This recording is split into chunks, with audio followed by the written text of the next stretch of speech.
giilugan, mao karon ang gikagubtan.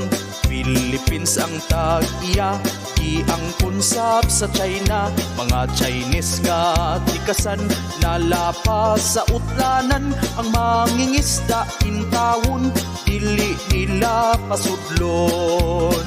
Ang Philippines ni dipinsa, i-monitor kini nila. Kay ang mga taga-China, gusto na sila gyera. Water cannons ipadala, mao ang pang-abot nila.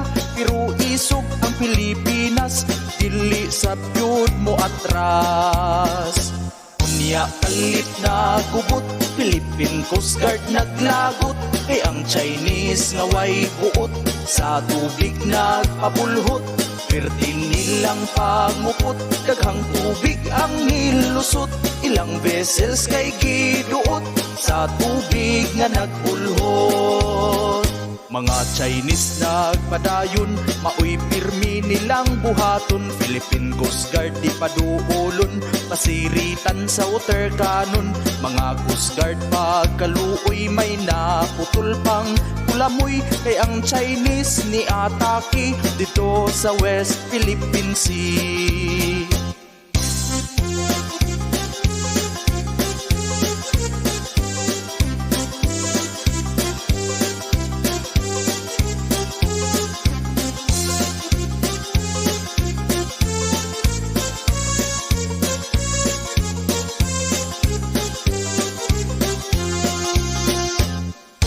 Kalit na gubot, Philippine Coast Guard naglagot. Kay ang Chinese nga way buot, sa tubig nagpapulhot. Perti nilang pangupot, daghang tubig ang nilusot.